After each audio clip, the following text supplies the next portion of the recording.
ज्यांनी तुम्हाला उद्ध्वस्त केलंय, ज्यांनी तुम्हाला रडवलंय, ज्या लोकांनी तुम्हाला फसवलंय, त्या प्रत्येक व्यक्तीला शिक्षा होणार. जे जे तुमचं वाईट बघतात, जे जे तुम्हाला सतत फसवतात, जे जे तुमच्या मागे कटक कारस्थानं करतात, त्या प्रत्येक व्यक्तीला त्याची जागा कळणार. फक्त अशी ही एक वस्तू तुम्ही तुमच्या सोबत किंवा तुमच्या जवळ ठेवा. तुमचा कितीही मोठा असणारा शत्रू तुमच्या इशाऱ्यावर नाचणार. नमस्कार मंडळी, श्री स्वामी समर्थ. स्वागत आहे तुमचे आपल्या स्वामी शक्ती या चॅनलवरती. बघा, कित्येक वेळा आपल्या जवळची व्यक्ती, ज्यावर आपण खूप विश्वास ठेवतो, तीच व्यक्ती आपल्याशी वाईट वागते, आपला विश्वासघात करते. ज्या व्यक्तीवर आपण खूप प्रेम करतो, तीच व्यक्ती आपल्याला सोडून जाते. ज्या व्यक्तीसाठी आपण आयुष्यात खूप काही गोष्टी करतो, ती व्यक्ती कृतज्ञ होऊन त्या सगळ्या गोष्टी विसरून आपल्याला मात्र त्रास देते. बऱ्याच वेळा आपली जवळची व्यक्ती परकी होते, आपल्याला त्रास देते, आपला एखादा मित्र शत्रूसारखा वागतो, जवळचा व्यक्ती विश्वासघात करतो, तेव्हा आपल्याला खूप मनस्ताप होतो. आपल्याला काय करावं सुचत नाही, यातून मार्ग कसा काढावा ते आपल्याला समजत नाही. पण बघा, आज या व्हिडिओमध्ये मी तुम्हाला जो उपाय सांगणार आहे, तो उपाय जर तुम्ही केला तर नक्कीच तुमची प्रत्येक समस्या दूर होईल. जो कुठला व्यक्ती तुम्हाला त्रास देत होता, रडवत होता, छळत होता, हिणवत होता, तो प्रत्येक व्यक्ती पूर्णतः सुधारून जाईल. आता मी तुम्हाला पहिला उपाय सांगतेय. हा तुम्ही आठवड्यातील कुठल्याही दिवशी करू शकता. शनिवारी केला तर उत्तम राहील, पण नाही तर तुम्ही कुठल्याही दिवशी करा. बघा, या उपायासाठी तुम्हाला लागणार आहे एक लिंबाच्या झाडाचं मूळ किंवा लिंबाच्या झाडाचं पान. लिंबाचं जे झाड असतं त्याचं एक छोटंसं मूळ किंवा त्याचं एक पान तुम्हाला आपल्या घरी आणायचं आहे. घरी आणल्यानंतर ते स्वच्छ पाण्याने तुम्हाला धुवायचं आहे. पाण्यामध्ये थोडीशी हळद, थोडंसं गोमूत्र, गंगाजल टाकलं तरीही चालेल. आता त्याने तुम्हाला हे लिंबाचं मूळ किंवा पान तुम्ही जे आणले ते स्वच्छ धुवून घ्या. देवघराच्या समोर एक प्लेट ठेवा, एक छोटी मोठी कुठलीही चालेल, एक प्लेट ठेवा आणि त्या प्लेटमध्ये हे लिंबाचं मूळ किंवा पान ठेवा. त्या लिंबाच्या मुळाला आणि त्या लिंबाच्या पानाला जे ठेवले त्याला हळदी कुंकू अर्पण करा. थोडं हळद आणि थोडंसं कुंकू अर्पण करा. ठीक आहे. हे कुंकू आणि हळद अर्पण करत असताना शत्रू संदर्भात तुमची जी पण इच्छा असेल, जो तुम्हाला त्रास देतोय, रडवतोय, तर त्याला आपल्या आयुष्यातून दूर करण्यासाठी, त्याचा त्रास नष्ट करण्यासाठी तिथे प्रार्थना करा. यानंतर भीमसेनी कापराची एक छोटी मोठी जशी जमेल तशी छोटीशी वडी घ्या आणि त्या मुळावरती किंवा जे लिंबाचं मूळ पान घेतलेलं आहे त्याच्यावरती ही भीमसेनी कापराची वडी ठेवून द्या. ठेवल्यानंतर आता तुम्हाला कापूर पेटवायचा आहे, प्रज्वलित करायचा आहे. जसा कापूर तुम्ही पेटवाल, त्या पानावर किंवा मुळावर जसा कापूर पेटवाल, तशी त्यातून एक अग्नी बाहेर पडेल, एक आग बाहेर पडेल. त्या आगीमध्ये 3 लवंगा सोडा. किती? 3. पहिली, दुसरी, तिसरी, 3ही लवंगा सोडत असताना एकच मंत्र म्हणा. मंत्र व्यवस्थित ऐका. क्लीम क्रीम, त्या व्यक्तीचं नाव घ्यायचं. क्लीम क्रीम रोहन वश वश स्वाहा.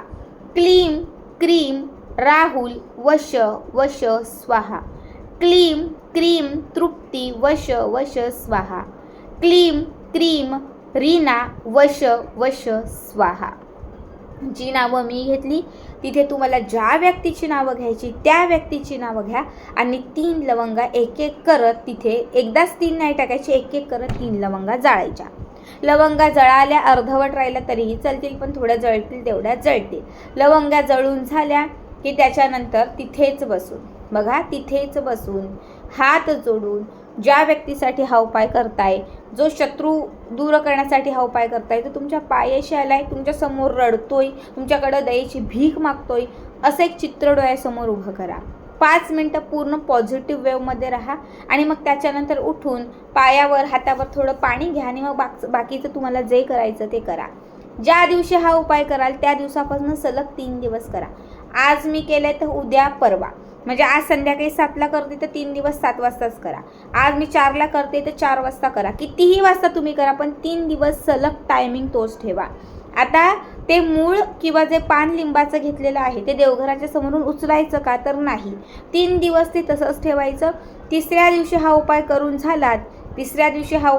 झालात म्हणजे 3 दिवस पूर्ण झाले की जो 4था दिवस येईल चौथ्या दिवशी आंघोळीच्या अगोदर सगळ्यांच्या आंघोळीच्या म्हणजे तुमच्या आंघोळीच्या आधी सगळ्यांच्या अगोदर उठा आणि उठल्यानंतर हे लिंबाचं मूळ किंवा पान ज्यावर सलग 3 दिवस तुम्ही कापूर आणि लवंग जाळलेलं आहे ते उचला, घराच्या बाहेर न्या. जे काही अर्धवट अर्धमर्ध शिल्लक राहिलेलं असेल ते घराच्या बाहेर नेऊन एखादी गटार असेल, रिकामी जागा असेल, शक्यतो कुणाचा हातपाय पडणार नाही अशा ठिकाणी ते ठेवून द्या किंवा अशा दिशेला ते टाकून द्या, फेकून द्या.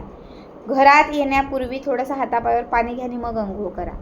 हा उपाय फक्त 3 दिवसांचा आहे, पण 3 दिवसांमध्ये कितीही मोठा असणारा तुमचा शत्रू असेल तर तो तुमच्या आयुष्यातून दूर झाल्याशिवाय राहणार नाही. बघा, नुसतं ऐकून शांत बसू नका, तुम्ही करा, कारण केल्याशिवाय तुम्हाला त्याचे रिझल्ट जे आहेत ते दिसणार नाही. आता मी तुम्हाला दुसरा उपाय सांगते. दुसऱ्या उपायासाठी तुम्हाला काय करायचं आहे तर आपल्याच घरात बघा, आठवड्यातील कुठल्याही दिवशी आपल्याच घरातील दक्षिण भागात जो दक्षिण भाग आहे त्या दक्षिण भागामध्ये एक दिवा लावायचा आहे. शक्यतो त्या दिव्यामध्ये मोहरीचं किंवा तीळ असतात, काळे तीळ किंवा काळी मोहरी, तर त्याचा एक दिवा लावायचा घराच्या दक्षिण दिशेला. दिवा लावल्यानंतर त्या दिव्याच्या समोर एक नारळ ठेवायचा. नारळ ठेवताना त्या नारळावरती कुंकवाने किंवा हळदीने किंवा हळद कुंकू किंवा चंदन घेतलं, अष्टगंध घेतलं तरीही चालेल. त्याने फक्त नारळावर आपल्या शत्रूचं नाव लिहायचं. त्या नारळावर आपल्या शत्रूचं नाव लिहायचं. ज्याला शत्रूचा त्रास आहे, मुलांना आहे, पतीला आहे, ज्या व्यक्तीला, तुम्हाला आहे, जाऊला आहे, सासूला आहे, कुणालाही, त्या व्यक्तीवरून हा नारळ 7 वेळा उतरवायचा. वरपासून खालपर्यंत हा नारळ 7 वेळा उतरवायचा. तुम्हाला समजा त्या व्यक्तीचं नाव लिहायचं नसेल, तुम्ही फक्त शत्रू असं लिहिलं तरीही चालेल.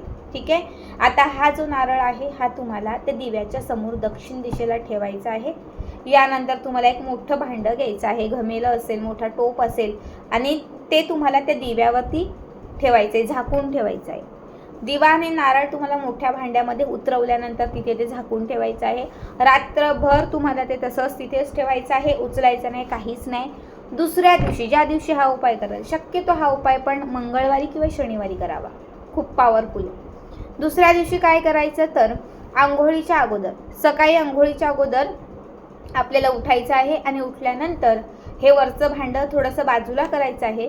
त्या भांड्याच्या खाली ठेवलेला हा नारळ दिवा, आता दिवा भिजलेला असेल पण जो नारळ आहे तो घराच्या बाहेर नेऊन कुठल्याही एका रिकाम्या ठिकाणी तो फेकायचा आहे. फोडायचा नाही, काय नाही, काहीच नाही, तो फेकून द्यायचा, टाकून द्यायचा आणि मग घरात या आणि मग आंघोळ करा. हा उपाय पण खूप सिद्ध उपाय आहे, शत्रुबाधा निवारण करणारा उपाय आहे. तुम्ही दोघांपैकी कुठला पण एक करा. तुम्हाला जर हवं असेल तर अगदी दोघांपैकी तुम्ही 2 उपाय केले तरीही चालतील. नक्की करा आणि याचा व्हिडिओ कसा वाटला कमेंट करा.